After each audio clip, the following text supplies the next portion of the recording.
lá preto e branco. Uma das coisas que eu mais enfatizo é o seguinte: quem estuda bucomaxilofacial tem que se dar conta desde cedo que, já está dando um passo à frente na graduação.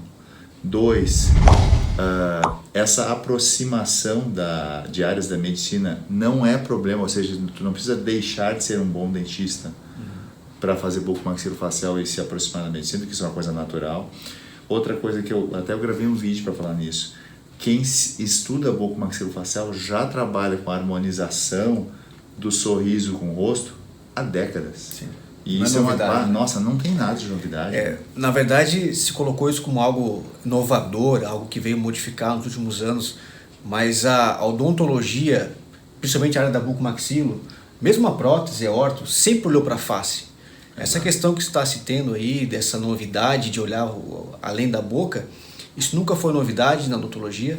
Isso aí é uma coisa que já aconteceu há muito tempo, né? Exato. Tanto é que o nome já fala bucomaxilofacial, né? Já está no próprio nome implícito isso. Exato. Então a gente entende que as pessoas precisam entender da importância do estudo não só anatômico, mas também da questão funcional da face como um todo. Exatamente, não, e justamente por causa disso que a gente dá essa ênfase do estudo da bucomaxilo, das áreas afins, para ter uma base teórica forte, para ter uma performance clínica forte. Porque quanto menos conteúdo tiver, pior vai ser na clínica. Então, conteúdo eu digo de base de conhecimento. Sim. E não é só o conhecimento dos livros, é o estágio, é ler o artigo, é ter uma visão mais crítica das coisas, né? Até, por exemplo, o teu curso Anestesia Local, para mim, foi um excelente divisor de águas. Por quê?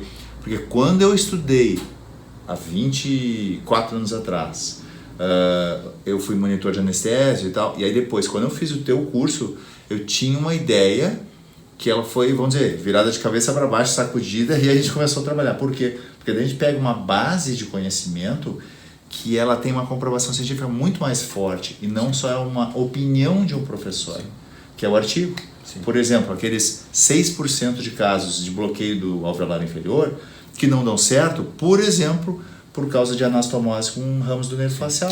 Na verdade, se você pegar um anatomista e perguntar para ele se ele já dissecou um nervo que tem essa tal anastomose, a maioria não vai falar que isso é impossível, que isso não acontece, porque a visualização dessas anastomoses são tão microscópicas ali que você não consegue ver o olho nu.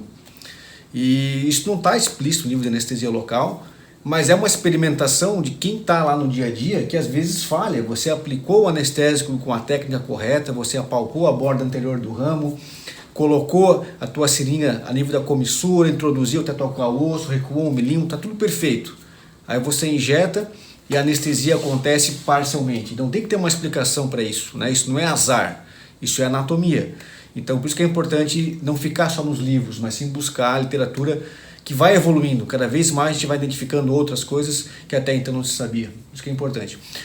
Outra coisa, a bucomaxilo ela vai te dar uma bagagem para quando as coisas dão errado, né, você pensa no cotidiano de um clínico geral, deu algum problema, o que ele faz? Ele encaminha para o bucomaxilo, né? Então o bucomaxilo ele tem essa vantagem de poder resolver as próprias intercorrências também. Isso nos dá uma segurança muito grande. Estava comentando há pouco um caso de implante zigomático que a gente fez no passado, faz 3 anos de follow-up, e que houve uma comunicação bucosinusal. Para um cirurgião bucomaxilo, fechar uma comunicação bucosinusal, rodar um retalho, puxar a bola de Bichat, é uma coisa normal no nosso cotidiano. Agora, sai um pouco da rotina de um clínico geral que faz implante ou do implantodontista. Então, essa bagagem, como se fosse uma árvore que você tem a raiz, né? Quando a tua raiz é a bucomaxilo, tudo acaba sendo mais fácil, porque você já aprendeu o que é mais complexo, o que pode dar de errado, de pior. Você já viu uma infecção, quando você fala assim, infecção odontogênica, você fala para um bucomaxilo isso aí, ele tem um espectro enorme, do simples abscesso fistulando a uma angina de Ludwig, a um óbito por infecção. Então ele tem todo esse conhecimento e essa experiência desse espectro. Às vezes você pega um dentista clínico geral, ele fala uma infecção grande, uma infecção importante, você vai ver uma celulite facial, o paciente está ali, né, sem febre, está conseguindo respirar, está conseguindo deglutir, não é grave. Então a gente consegue na bucomaxilo viver esses extremos aí. O que é um cisto grande? Um cisto que está no assoalho de órbita, um cisto que ocupou toda a tua mandíbula. Então a gente consegue ter essa bagagem certamente, independente de você ficar só na buco ou ir para outras áreas afins, como eu fiz com a implante, né, implantodontia, você acaba usufruindo de toda essa bagagem que você teve. Exatamente, e justamente essa ênfase de ter uma bagagem teórica, ter uma bagagem prática e depois buscar bucomaxilo, acaba indo para uma próxima fase que é, depois da residência você começa a pensar em quê? Como se posicionar para trabalhar. E uma das coisas que me chamou muita atenção depois que eu terminei a residência foi o seguinte, bom, o que eu posso acrescentar no meu dia a dia de bucomaxilo para me diferenciar? Sim. Ou seja, o que eu vou fazer que é diferente dos outros. E uma das coisas acaba sendo dentro da implantodontia, que hoje tem muita gente que faz, o bucomaxilo ele tem condições de performar e se diferenciar se estudar, aquilo que tu fala num vídeo, estudar uma técnica que seja difícil de aprender, que demore para chegar na curva. Por quê?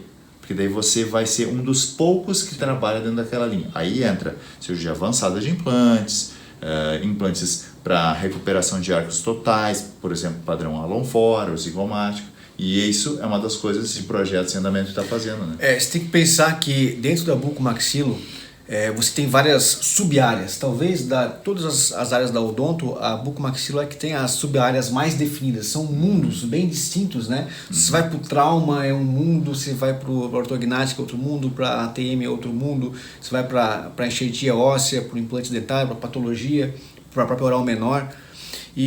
Mas o importante é que você tenha essa bagagem. Você aprender um pouco de tudo e aí você vai só segmentar numa área que você tem mais afinidade, que tem mais propensão, e você tem aquele rol todo sempre à tua disposição, né? Então isso que é muito bacana. Por isso que a gente sempre fala, às vezes você terminar a tua residência, você não precisa dominar necessariamente todas as sub-áreas, né? Você tem uma noção boa de todas as sub-áreas e a partir de então você vai continuar estudando.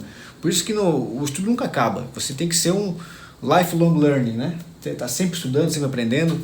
E não tem jeito, né? Então você pega a ortognática, o que você aprendeu no teu mestrado e o que você faz hoje. Nossa, 20 anos de diferença. É totalmente diferente, né? A técnica, a forma de planejar. E a coisa vai evoluindo. Daqui a 10 anos vai ser diferente de hoje. Não tem jeito, com certeza, com certeza. Inclusive, assim, a base de conhecimento, isso é a questão, às vezes a base de conhecimento que tu tem, vamos dizer, a estrutura dela na faculdade é uma. Sim. Só que depois que tu sai da faculdade, tu te dá conta que tu precisa ter conhecimento de computação, sim, ou pelo menos um manejo do computador, saber usar um programa, diagnóstico por imagem, tem que saber noções de fotografia para registro de casos, tem que ter noção de imagem, da coisa mais conceitual, ou seja, saber o que é uma imagem tridimensional, bidimensional, sim, tem que saber um pouco de física. Então a gente vai da parte mais avançada para a parte mais básica, né? Isso que tem que conversar. Você tem que entender que a nossa visão de mundo, como seres humanos, né, a gente tem dois olhos, né? É bilocular. A gente tem uma visão limitada da realidade, a gente precisa de outros pontos de vista para triangular o que é a realidade. Na nossa formação técnica é a mesma coisa, você não pode ficar só em cima de um ponto de vista, você tem que triangular com outras visões, com outras áreas. Então, por exemplo, quando você vai fazer bucomaxilo, você tem que pegar áreas da medicina também para você ter outras visões, né? Você vai trabalhar com implantes, tem que saber de prótese, de pério. Então, aquela coisa, você acaba sendo um especialista em uma área, mas precisa também ler livros de outras áreas afins que vão complementar a tua visão. Senão você acaba ficando numa bolha, né? Você fica só ali, de repente fazendo a vida inteira aquela mesma coisa do mesmo jeito. E às vezes a experiência que você adquire na vida não é só em relação ao tempo que você tem de atuação, mas sim a forma que você atuou nesse tempo que você atuou. Você dá um exemplo prático aí. Você pega aí o Rubens Barrichello. Ele teve o maior número de corridas na história da Fórmula 1. Mas não foi um campeão, né? E aí você pega Sebastian Vettel lá, um jovem que se dedicou lá e foi várias vezes campeão. Então não necessariamente uma coisa está vinculada à outra, mas pode estar em alguns casos, mas por isso que é importante você tentar mudar a tua perspectiva, né? Às vezes você pegar um livro, estudar e acreditar que aquilo ali é uma visão. Agora você tem que pegar outra visão. Pega a visão de uma pessoa que está no campo de batalha, que está atuando, que é experiente. Pega a visão de outro profissional. E você vai triangulando isso tudo para chegar no caminho que representa a realidade onde tudo converge, né? Daí a importância de ter acesso não só a livros, mas também a curso online, né? Exatamente. A capacidade que nós temos hoje de... Você estava até comentando há pouco, época que nós estudava, tinha 2, 3 livros ali, você tinha que ler o mesmo livro várias vezes e aquilo ali acabou, né? Muito diferente, hoje em dia é muito diferente. E hoje a gente vê assim que a possibilidade de informação é tão grande, você só precisa separar o joio do trigo. Tem muita coisa boa, mas tem muita bobagem também. Mas se você quiser ficar estudando, tem conteúdo à disposição, gratuito, de qualidade, e tem cursos pagos também que você pode adquirir. E o importante é que você saiba que existem ferramentas para te auxiliar na evolução profissional. É só você procurar, você pesquisar, e você vai ver que isso tudo vai somar para você de uma forma como a gente nunca teve antes no ensino odontológico, né? A gente vive um momento fantástico, só não aprende quem não quer. É verdade. Tá, e me diz uma coisa, de teus projetos atuais, tu tem o Anestesia Local na Prática, um curso online, e o que mais tu está preparando aí para o futuro? Bom, a gente está trabalhando agora num curso que é um curso de planejamento virtual para implante zigomático, e que vai ter algumas, como é de praxe nos cursos que eu faço, eu nunca pego um livro e coloco a representação online daquele livro, né? Eu sempre coloco uma visão, um ponto de vista, as experiências, o que tem nos artigos científicos de mais avançado. E esse curso logo vai estar saindo aí. E assim como a anestesia local na prática, ele chacoalhou o status quo da anestesia local, eu tenho certeza que esse curso de zigomático ele vai também chacoalhar o que todo mundo tem concebido como a norma.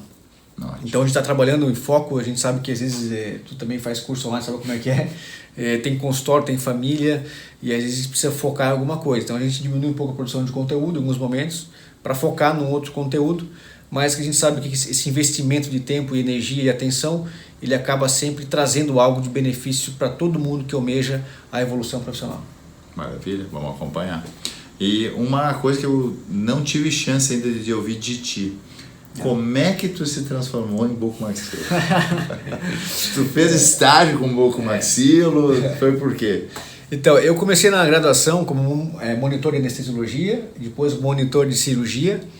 E na graduação eu lembro que eu tinha uma dúvida se eu fazia implante ou buco. Essa era a minha dúvida, né? E eu lembro que no momento de reflexão eu pensei, mas peraí, se eu fizer buco, eu vou estar muito mais preparado para fazer implanto depois. Exato. E se eu fizer implanto, eu fico restrito à área da implanto. Né? Então isso foi a minha visão na época. Aí tentei fazer, fiz prova para a Federal de Pelotas, não passei no primeiro ano, reprovei, aí fiquei trabalhando no serviço público para residência. Tá.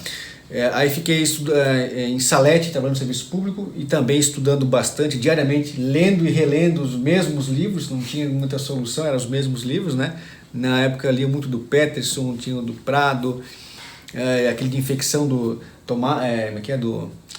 livro só de infecção, esqueci o nome daquele Topázia. livro. Topázia, Esse daí, aí o Neville, né, o Neville, da patologia, era o que nós tínhamos à disposição. Então li e reli aqueles livros várias vezes. Até que no segundo momento eu entrei numa outra residência em Santa Casa de Pelotas, fiz 6 meses, não fiquei feliz com a estrutura do serviço, o pronto-socorro não tinha volume, e fiz prova novamente para o UFPEL. Aí no segundo momento, após fazer estágio também, eu trabalhava na Santa Casa como residente, no caso, atuava como residente e fazia estágio na UFPEL, né? Fiz 1 ano de estágio na UFPEL, e daí passei, na segunda prova, passei na UFPEL e entrei onde eu... Aí tu passou... Aí eu passei na UFPEL, aí... Na UFPEL, tá para residência, segunda prova, terceira prova, daí passou. Terceira prova. Aí foi muito difícil porque eu tava com uma estabilidade lá, eu trabalhava no posto de saúde lá da minha casa, né? Tinha total conforto, não tinha gasto nenhum.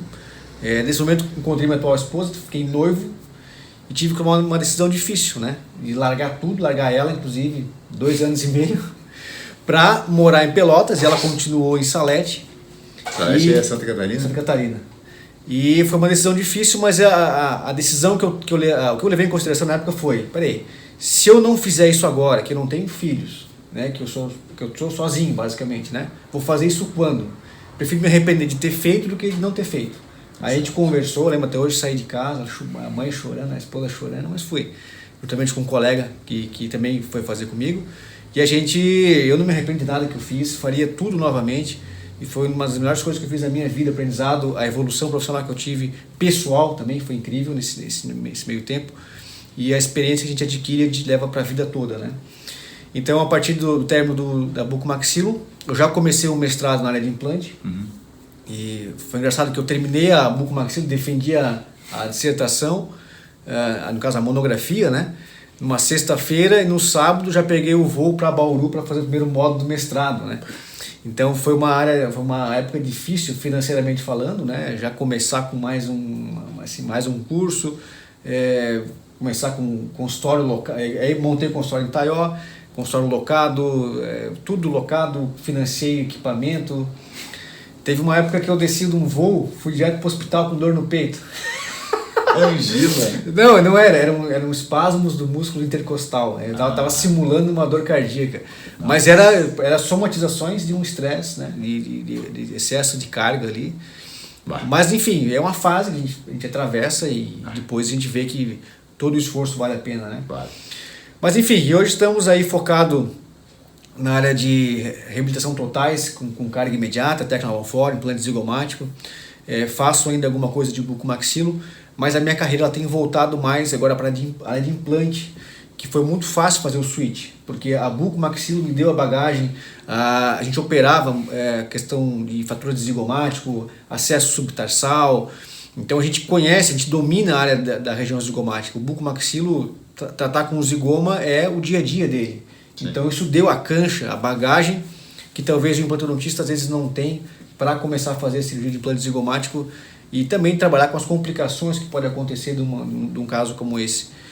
Então, certamente a bucomaxilo eu penso que seria quem quer trabalhar com cirurgia, seja implante, pério, seja o que for, né? Quem tem a base da bucomaxilo sempre vai estar resguardado em relação ao tratamento de complicações e que são inerentes a técnicas, todo mundo tem complicação.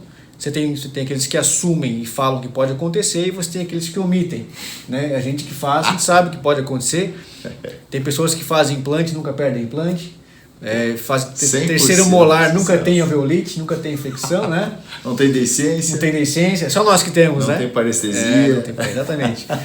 Então a gente precisa entender, pessoal, que os riscos eles são inerentes a qualquer prática, né? Você vai ter problemas com qualquer área, você vai ter problemas, até comentei com o Luciano há pouco, mas das complicações psicológicas do tratamento, né? Você fala muito complicações técnicas, né? Nossa. Você pega um paciente aí com, às vezes, tendências depressivas, você faz um tratamento dele, ele afunda, você vai ter um problema, não técnico, mas psicológico com esse paciente, né? Ele acaba tendo, às vezes, até uma dismorfofobia, a percepção que ele tem da realidade não é a realidade, então você tem que agradar alguma coisa que é uma ilusão, então acaba sendo complicado quando você junta a parte de função estética, como acontece no implante, como acontece na cirurgia ortognática.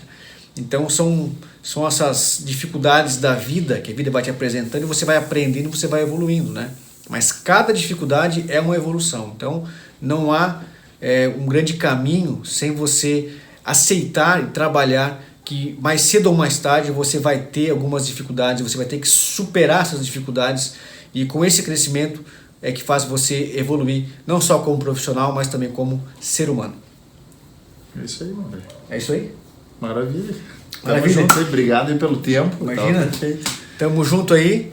Recomendo a todos que queiram fazer cirurgia bucomaxilo, que acompanhem o Luciano. É uma pessoa íntegra, uma pessoa que tem conhecimento teórico e prático, isso é o principal. A gente está aqui no consultório dele agora. Agora você vê que é um consultório de quem trabalha, de quem faz, de quem vive o que ensina.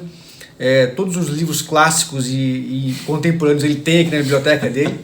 Então, assim, você vê nitidamente que é uma pessoa que dedica a vida à especialidade e é esse tipo de pessoa que você tem que seguir na hora de encontrar um mentor para almejar aquele estágio que você quer alcançar. Então, eu recomendo todo mundo que faça cirurgia bucomaxilo, que acompanhe o Luciano, não só no seu conteúdo gratuito, mas também nos seus cursos fechados, né, onde ele leva para um outro patamar o conhecimento e certamente faz a diferença na vida de muitas das pessoas que o seguem.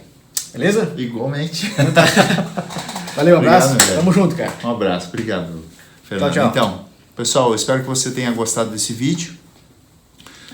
Aqui embaixo eu vou deixar a descrição dos links e dos sites do meu colega Fernando. E espero que vocês aproveitem bastante. Um grande abraço. Se você tiver alguma dúvida, deixa aqui embaixo nos comentários. E agora, nós vamos almoçar um churrasco. Vamos comer um churrasco autêntico. Aê. Legal.